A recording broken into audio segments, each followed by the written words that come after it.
Hello everyone, welcome back to Talks with Kalpna CXO Spotlight. In our recent security conversation with industry leaders, we touched on the why behind cyber gap assessment. Today, we take that journey forward into the how, turning insights into execution, strengthening enterprise environments, and prioritizing security outcomes. Delighted to have two distinguished leaders with us, Sachin Kawalkar, Chief Information Security Officer at Neeyamo, steering security for a global organization operating across geographies and compliance frameworks. And Mr. Saurabh Barjathiya, Chief Technology Officer, GBB, and co-founder of Vigilens, helping enterprises detect security blind spots and build cyber defense maturity with structured tooling and visibility. Thank you both for joining. Thank you, Kalpna. A pleasure to be here.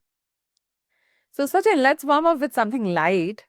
When you look at today's enterprise threat landscape, what's the one word that best describes cybersecurity operations? It's very difficult question, answer, Kalpana, to answer in the one word.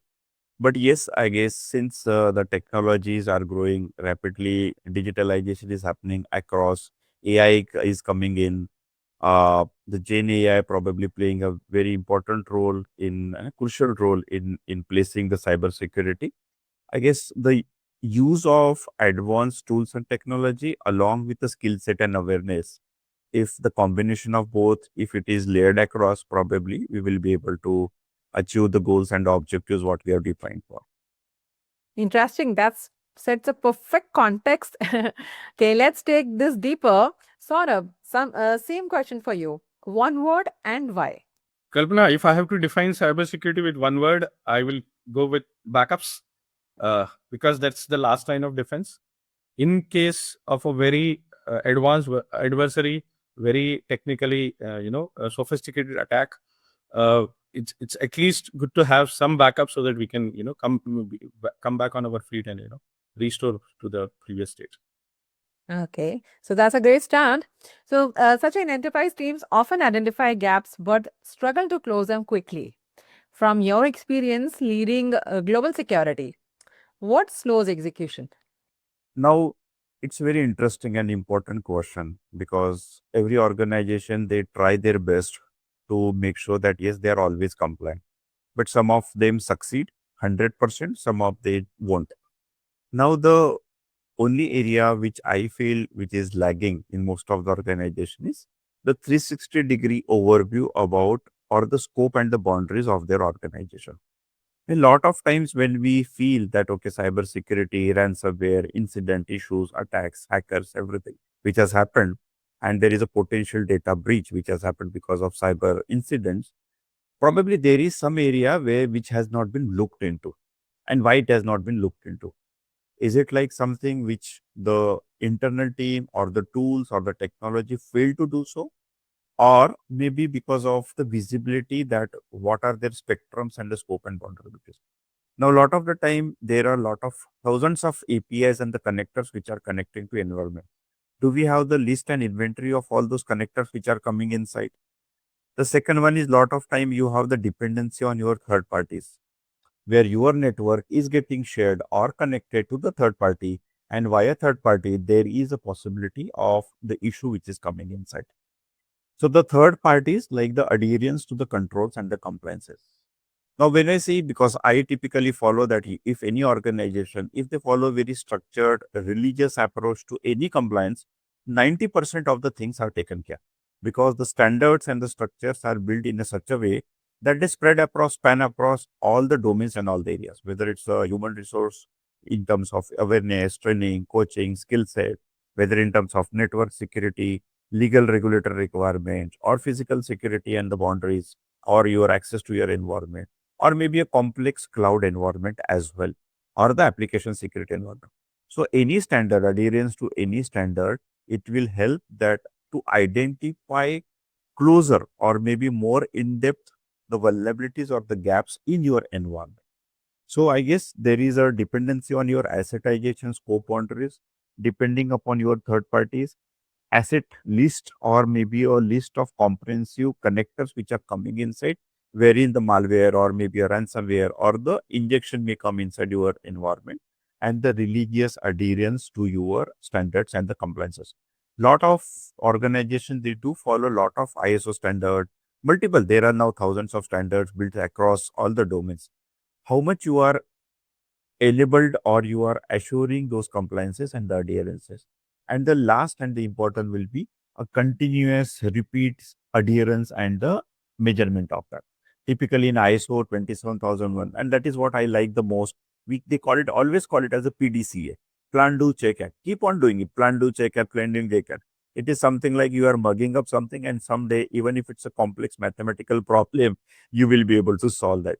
So, in the continuous adherence to these compliances and control checklists and continuously identifying it. It is not like once in a 10 years you went to the doctor and did your health checkup. That's why doctor always say that you should have a 6 monthly health checkup. So keep on doing it. Get the new medicines, remediate it, better get your health or the more better, on the chart, and keep on doing it. So that's why I guess probably no one is 100%, but at least with that, you will be able to reach to 95, 98%. 3% delta, probably you need to oversight, or you need to make sure that yes, tighten advanced layer of controls are in place. This is how I feel like, okay, we can be taken care. Yeah, that makes a lot of sense. You really highlighted real operational friction here. Yeah. Oh. So, from the solution and architecture side, Saurabh, how do you see companies operationalizing fixes faster? Kalpana ji, what I completely agree with what Sachin ji has mentioned. First, what he's trying to highlight is the visibility. What is the infrastructure I have? What is on the ground implemented? And to check what is on the ground implemented, we can refer to the standards because they are very comprehensive. And once I know what is my infrastructure, how it has been configured now, and then how is my vendor also following their best security practices, we get an overall view. Okay, this is maybe these 2-3 are the best practices, and against them where I am. And it's a learning cycle, right? It's not like on day one when I do the first review I'll do a very good job. There's always a learning. That's what Sachin ji is also pointing out, right? We do it periodically and we get better at it, and we get so once we have full visibility, yes, these are the things that need attention, then we prioritize and we focus. So we want to focus on things which have less cost in terms of both money and time, right? Straightforward to implement in our environment with our team, with our tool set, and then give you most returns in terms of security. So if we start with visibility, like Sachin ji is telling, and then we turn that visibility into prioritized list of action items, then based on what is missing, some organization may need something related to network, somebody may need two-factor authentication, somebody may need encryption. But unless we have visibility, it's not a good idea to just pick something at random and start, right? So that gives us the most most optimized path to get very secure very quickly. One more point which I wanted to add what Saurabh ji has mentioned, Kalpana, here, the skill set. Now, a lot of the time when I go for a lot of the conferences, I do typically ask that, do you have a right skill sets available? So deploying any tool or solution in your environment, whether it's a cloud security posture management or any best in breed, the world's best global tools configured in your environment, but how you are making the best use of that tool. Do you have a right skill set in your internal teams who will make the best use of that? It is just not like the buying the Rolls Royce, but you don't know how to ride it. So it is something you need to know the each and every component, because a lot of the time, even I have seen, for example, maybe the any best cloud security posture management tool which has been deployed on the perimeter, but is it configured rightly to get the real time objective of for what it is configured for? If you don't have the skill set, then probably that is another a small section of the vulnerability which will left in your environment. Yeah, sure. So, if CISOs could fix only three things first, what should be the top of the list? I guess hopefully it's for me becoming a CISO.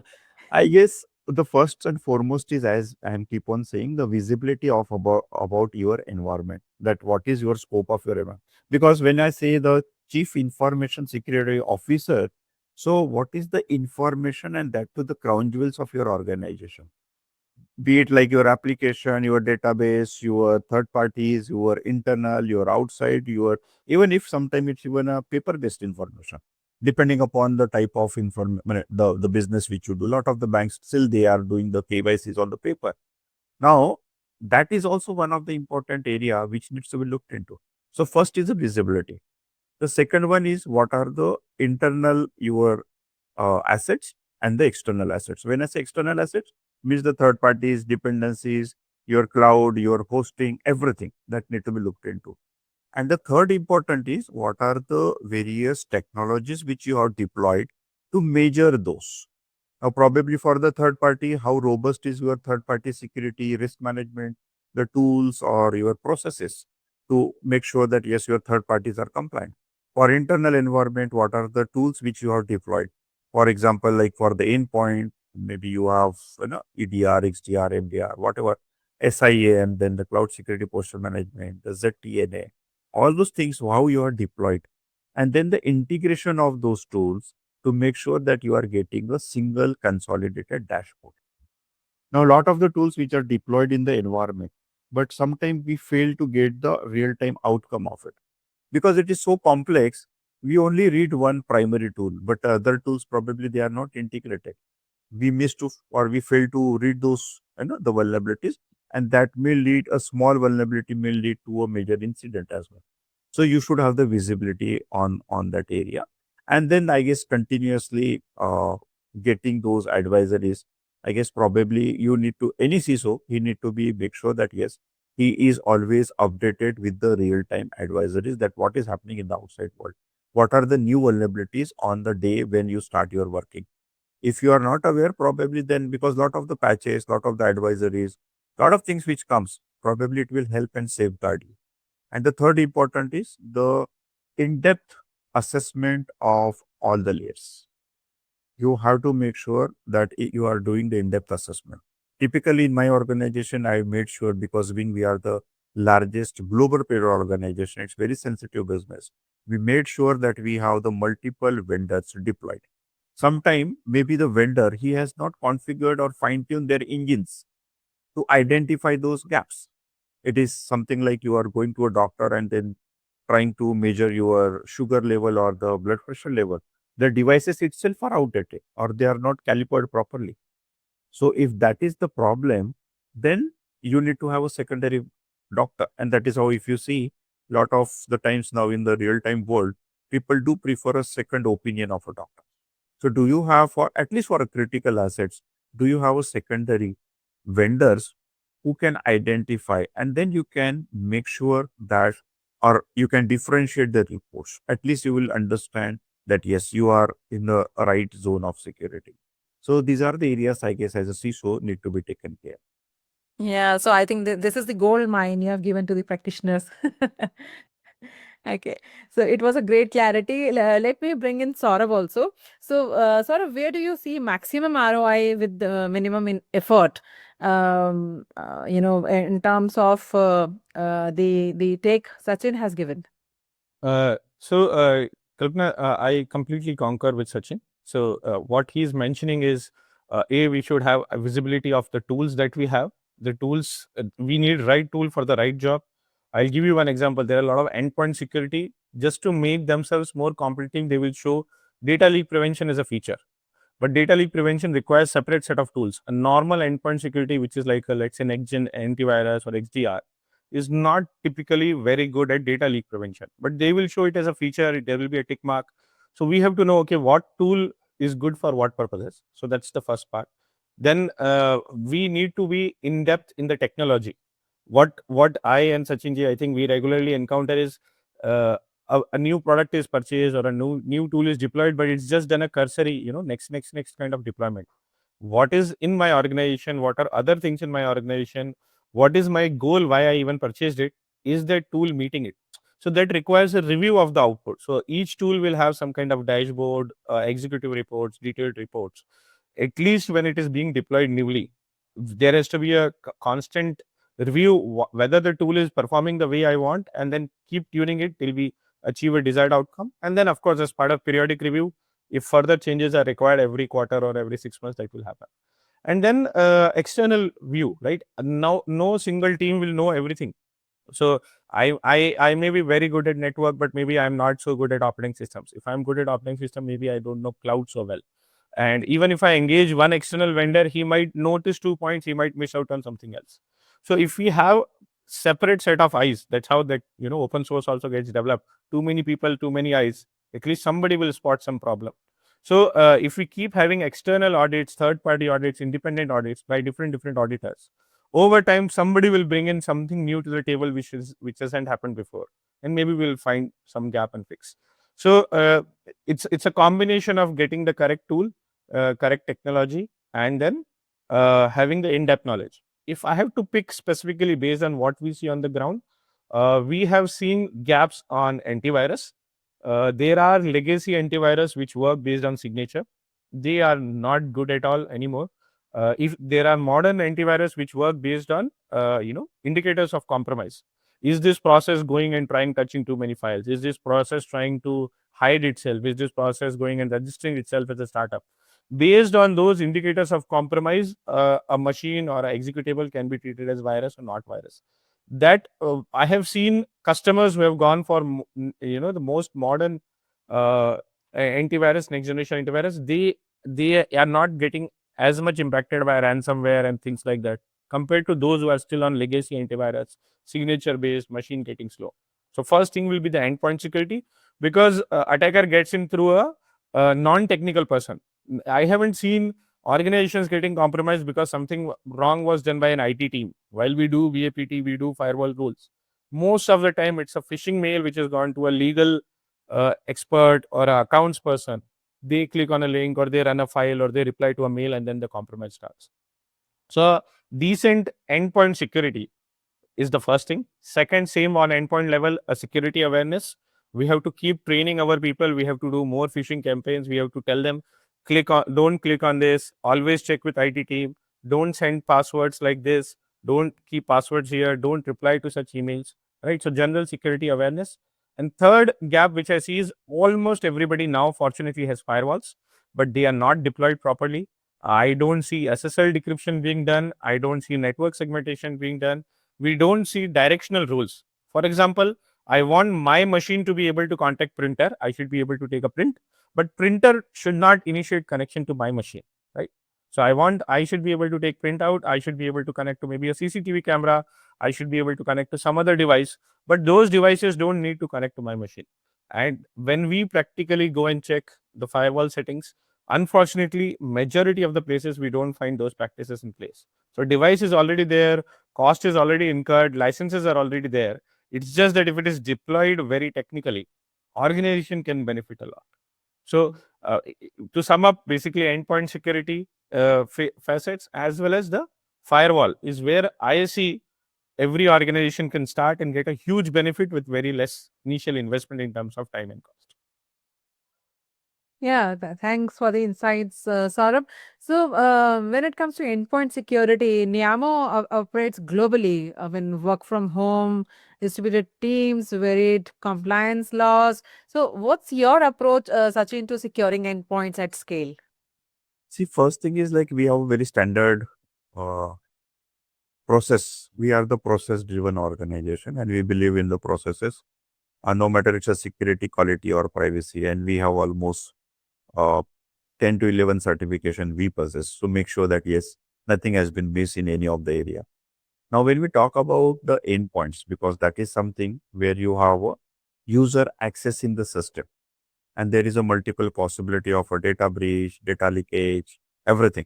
So we have made sure that we have the process driven approach. So first thing, we have a very robust policies and documentation in place.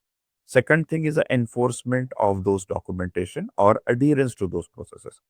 Now we have made it in such a way that there is no bypass for the process. Everything need to be driven through the system.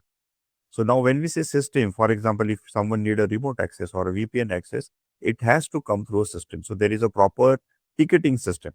Now without ticket, nothing will happen because the approval process is something which is defined and enabled in the system. Now, as I mentioned, we have a very defined process, documentation integrated in the system, which is automated. So any user, if you need anything, then he need to come inside your service desk. And that is completely reviewed, risk is checked, whether that is allowed or not, and then basis upon that, the accesses are provided. Now, when I say the endpoint accesses are provided, even on the top of the access, we have a very stringent process defined for hardening of that. So it's something like we have a very thin client machines which we have created and which is enabled with all the latest signatures of your antiviruses, your ransomware, malware, your DLPs, your hardening with the best of standards, then your the best in breed tools like Trend Micro, Sophos, Palo Altos, and all those stuff which has been deployed, which acts as your endpoint, your EDR uh, solution deployed. And then we have the three layers of defense. It's not only about one solution, but three layer of defense. So somewhere, if anything which is getting bypass will get definitely caught. Now, this is on the endpoint level. Now, since the endpoints are jumping to the perimeter, we have the multiple security layers defined in between so that if anything which is getting violated or a bypass will definitely get caught at the perimeter level. So we make sure that anything, everything which is not compliant or which is not in with what we have defined as a rule, then definitely it will get caught within the perimeter, inside the perimeter. So there is no chance of any violation. And since it is real-time monitored, now the important part is lot of time we deploy so many tools, but there is no monitoring of it.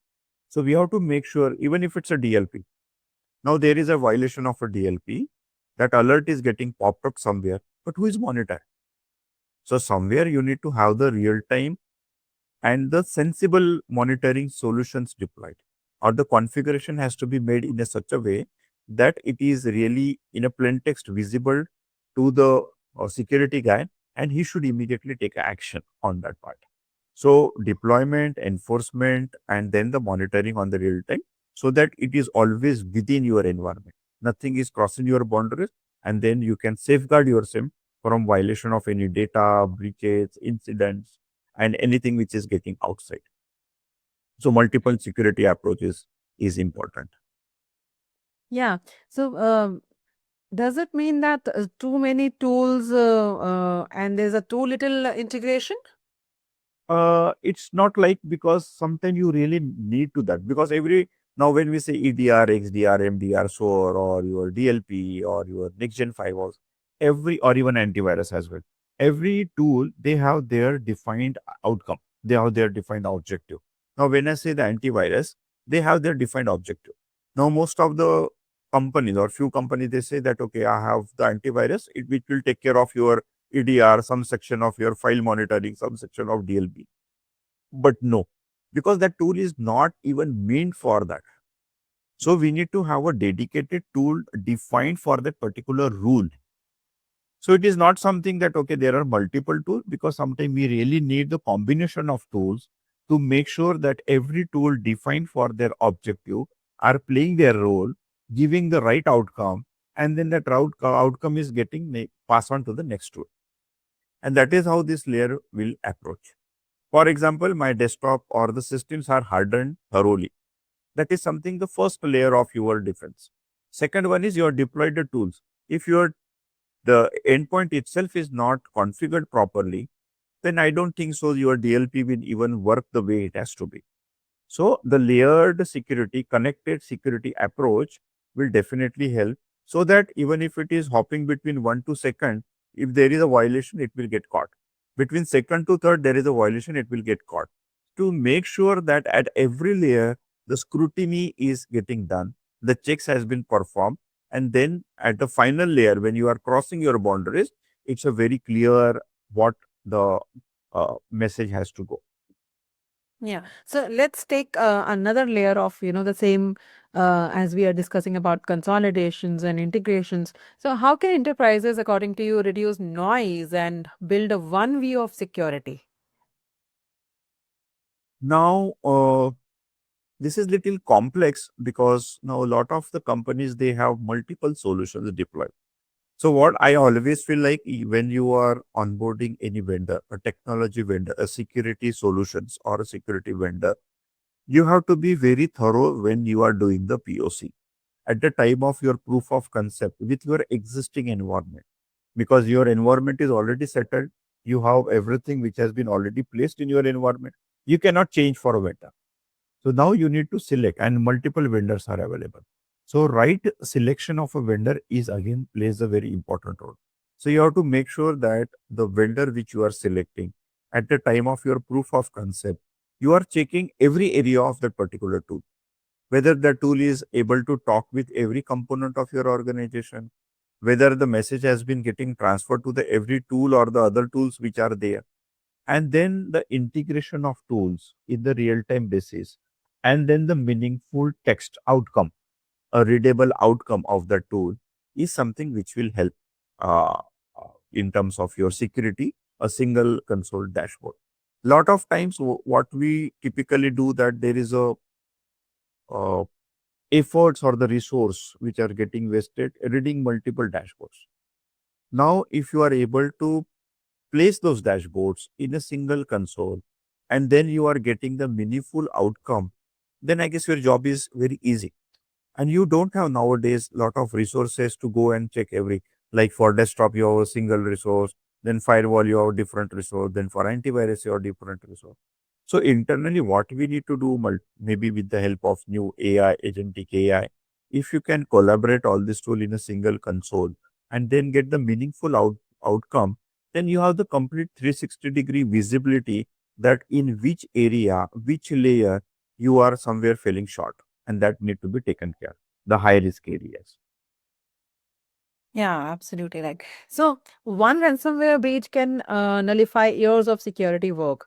What does readiness look like in 2026 to you, Sachin?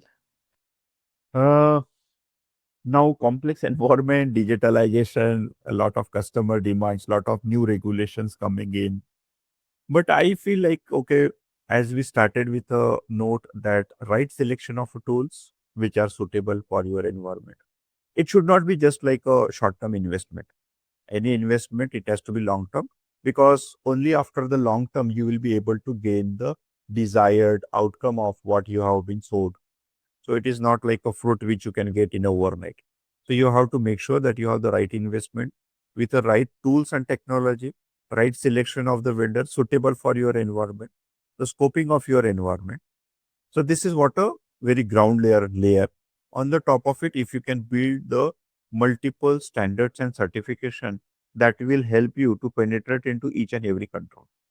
And as we discussed, that continuous reading or measuring of those controls definitely will help you to make sure that, okay, where you are. And then maybe in the cybersecurity world, there are now a lot of threat modeling, threat detection, then multiple your cyber risk assessments of your environment. If you have the combination of all this, definitely if something is getting missed in some area, definitely it will get captured within the another scan or another test. So likewise, if you do multiple rounds of testing and the scans, somewhere that small tiny vulnerability will get identified, it will get popped up, which may cause a major incident. You will be able to remediate it, fix it, and do it in a continuous cycle. And as I mentioned that now lot of, because on the other side, it's like a police and theft. So the things which are getting stronger, but on the other side, cyber attacks are increasing. Now, where is that gap coming in? Why we are falling short that still the cyber attacks are happening? Now, it's a real, the need of the time. And that's why if you have seen lot of the cyber governance, which has been deployed by government of India, every state, they have the cyber education awareness, the governance, and then the other dedicated, the department which has been deployed. Sanchar Sarthi, which is taking care from the DOT perspective. So every area, they have now got this awareness that we need to tighten it. So from the DOT level, they are tightening it. So nowadays, if you have seen on every call, if you say whether it's a spam, now how they are getting identified as a spam, because that the call or the number which has been registered in the DOT or in the central telecom, that has been violated somewhere the policies, and it has been flagged as a spam. Once it is flagged, now it's very easy for the people that they should not take those calls, because obviously it is getting on your screen that it is spam. Cyber awareness, cyber vigilance, education, awareness. So what I wanted to convey message is continuous contribution from all the areas. It is not about organization, but it is like a professional plus personal plus community. So I guess, and even on the top of it, every single individual, a resident of India, should create awareness, whatever they know in the area of cybersecurity, data privacy, information security. And since this data privacy and so many laws which are coming up, even European the government like EU GDPR, now they started enforcing the EU AI. So AI standard has been already is in rolled out. So probably maybe sometime soon, even in India or maybe for rest of the countries, somewhere there will be a standard adherence to AI. So with the lot of new regulations, stringent laws, the acts which are getting built up, definitely there is no way to bypass it or to get excuse of it. You have to do it. And when it is enforced, I guess somewhere the adherence or awareness on this security or cyber or privacy or regulation will increase. And more you do, more is in the benefit of organization. So for 2026, the single line, the bottom line message will be keep on getting as much as you can, deploying it and to make the best use of it. I guess that will help for the prevention from your issues. Yeah, sure. So, time for something quick and crisp. One line answers only. We'll be having a rapid fire now. And I'm sure that will be a fun. I'll start with you, Sachin, and Saurabh, you can also add some punchlines to what Sachin is telling. So, Sachin, you ready for that? Yes, yes, yeah, we Okay. can. So, one security habit every employee should adopt. Not sharing of passwords. Okay. So, Saurabh, you can also keep adding your punchlines wherever you think. You want. Definitely two-factor or multi-factor authentication wherever possible. Yeah. So, one tech investment, Sachin, you will never regret. On the perimeter, on the stringent perimeter security. Sure. So, one headline in 2026 you want to see in cyber industry. Awareness, awareness, awareness. Okay. So, one myth you want to kill forever. Infosec or cyber or anything which is not complex, which is not difficult, you can crack it, you can adhere it, you can comply it, and you can make that you can stand the best amongst others. Saurabh, I, any w- take on I this? would like to add here. What happens is IT security, there's a myth that, CISO is responsible. He will do some magic on firewall and application and then we'll be secure. I think one myth is, some X person is responsible for security. I don't agree. Every individual in the organization, right from the lowest level to highest level, they all need to contribute. Then only organization will be secure. So that through constant awareness, trainings, deployment of new tools, etc., we need to make people aware that security is everybody's job. While few people may carry the title of CISO or IT manager or whatever, everyone has to contribute. Otherwise, it doesn't work. Totally agree with you. So, coming back to you, Sachin, AI in cyber, friend or risky friend? I will say little risky, friend, depending upon what adherence you follow. AI is always best, but why I say little risky, not 100% risky, because it depends upon the small fine tuning of adherence of your AI and adoption of AI in your organization. And have you adopted any standards for the adoption of that AI so that data is within inside? Sure. So that was fun. Thank you for playing along. And before we wrap up, one actionable takeaway for CISOs watching today. Over to you, Sachin. Yeah, so I guess the message now, lot of CISOs, they know the technology, they have the all the skill sets, they are good into certified network practitioners, cloud security experts, everything. But what I feel is like, okay, you should be able to get what you want from the board. You should be able to convey a message to the board that this is something the right way of doing the things. And then maybe you should be make sure that you have adopted whatever best resources available, no matter it's your VAPT, scan, test, certification, standards, vendors, tools, technology, anything, everything. If you make the best use of it, getting the help from the board, I guess, then you are safe. That was quite concise and practical. Thank you so much. So, time to sign off. Fantastic insights from both of you today. We explored not just gaps, but execution pathways from endpoints to tool consolidation to breach recovery readiness and the ways, moving forward, how to be ready for 2026. Sachin, Saurabh, thank you for enriching the conversation. To our viewers, stay tuned for more leadership stories on Talks with Kalpna, CXO Spotlight. Have a great day. For more updates from CXO TV, please like and subscribe to our channel.